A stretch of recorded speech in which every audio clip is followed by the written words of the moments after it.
much more drastically in terms of losing those 6 wickets with such damage at the top.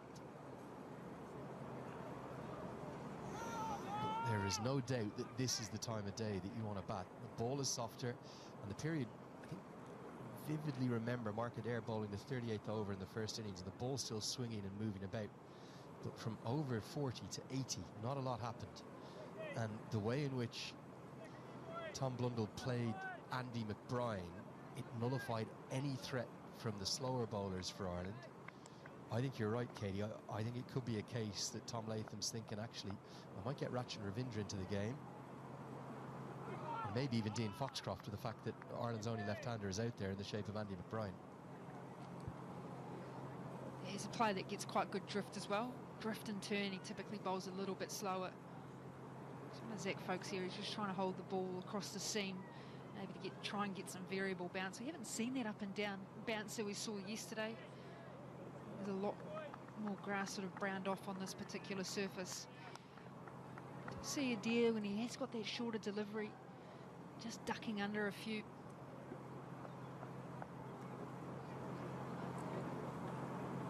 Oh, now this has gone significantly.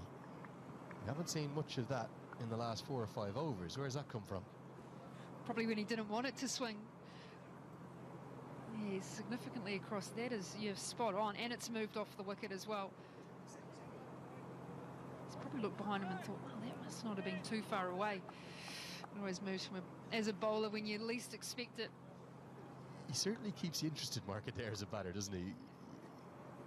Even when he's playing his most elegant of strokes, he can get into funny positions, exposing his stumps yet again. Nicely dealt with to make it a single to round out the 38th. 150 will come up to ripples of applause around the ground. It's 150 for 6.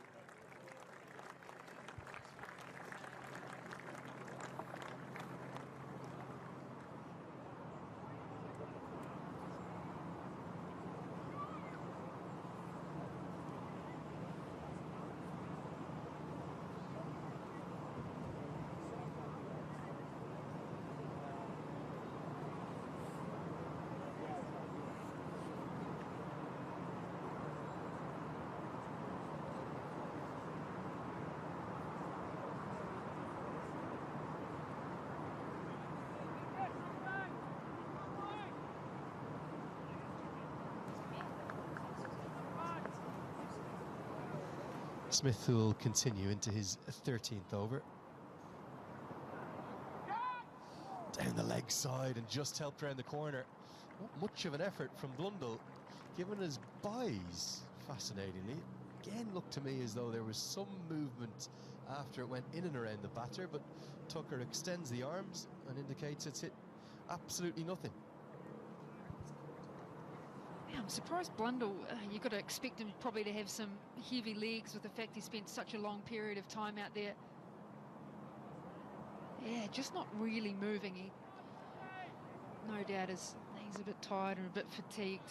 Typically expect him to be able to get a bit closer to that one. It's a bit of a I've made 186 effort, that piece of keeping. Just wonder, Katie, what will Tom Latham be thinking in terms of when do we turn to spin? There was indications that Harry Tector in particular got a few to turn quite sharply. Is there a time to change the tempo and the pace of this attack? Yeah, I think so. You always identify as a captain as the game drifting. When do I insert myself and make the change? Nathan Smith here just looking to mix up his length with the odd short pitch delivery and ball coming back in. How much would Latham still rely upon someone like a Kane Williamson, the former captain? He's at mid-on, he's not in the slip cordon, but would he still consult with him when he's out there?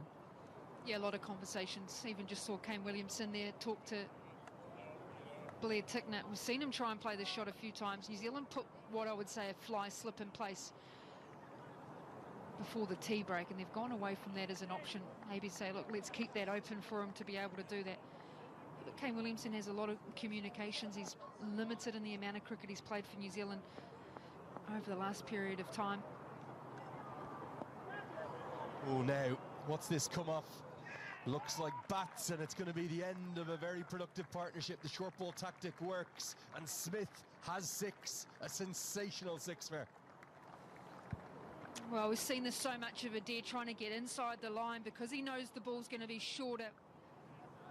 It's how he's able to combat that. That is a nasty delivery. It's hit him underneath the armpit, which is one of the most uncomfortable places for the ball to be. Nice reward from Nathan Smith. Nice change of tactics as well. But an even better partnership. Thrown over 100 with McBride.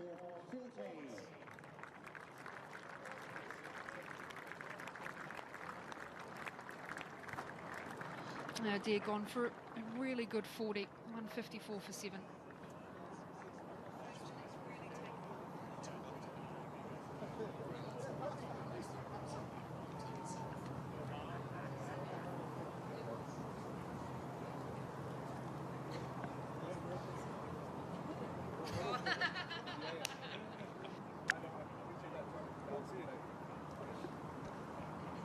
You got our fourth Ireland is Tuesdays.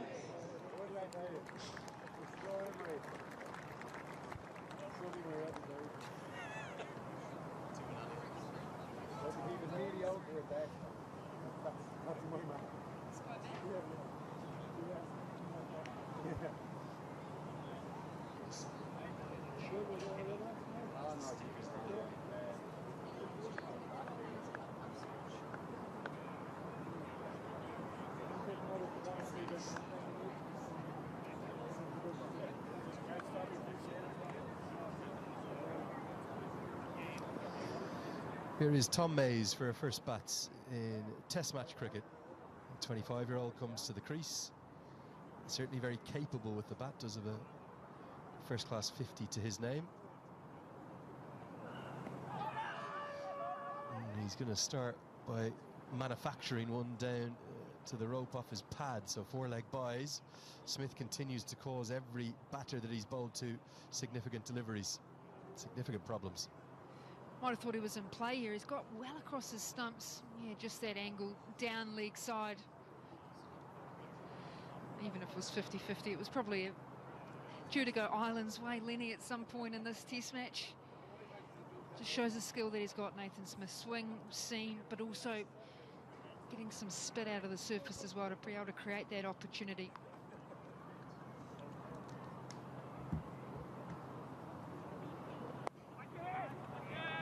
End of the over. Just one more quick look at this wicket. Just want to see what it's come off, Katie. My initial suspicion was off the kind of stickers of the bat. And yeah, I think so, right up towards the shoulder of the bat, which created that catching opportunity to see the end of a dare. It rounds out a wicket maiden for Nathan Smith. It's 158 for 7.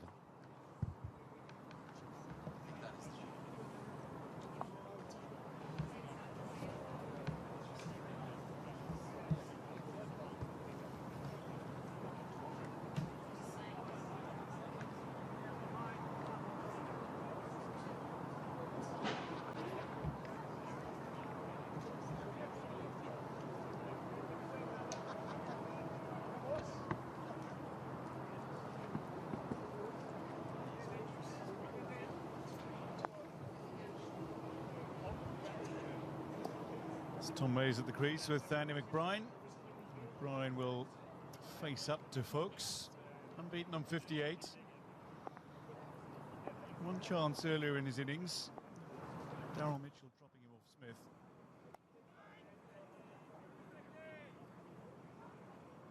Seven Ireland wickets down, Kevin O'Brien, and 6 of them are gone the way of one man. Yeah, it's been a great bowling display from Nathan Smith. 6 of the 7 wickets going his way, but Andy McBride has batted beautifully here throughout the day. 58 off 92. Himself and Mark Adair rescuing the Irish team.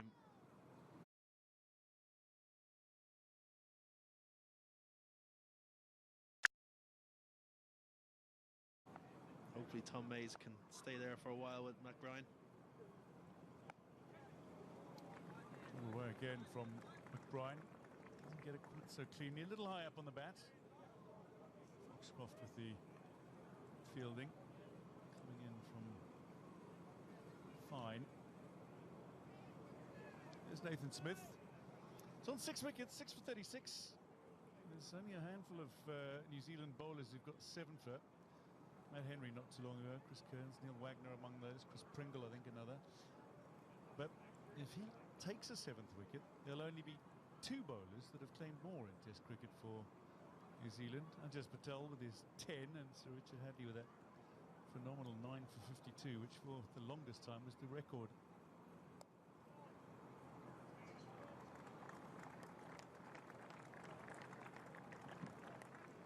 Away, May's first runs in Test cricket.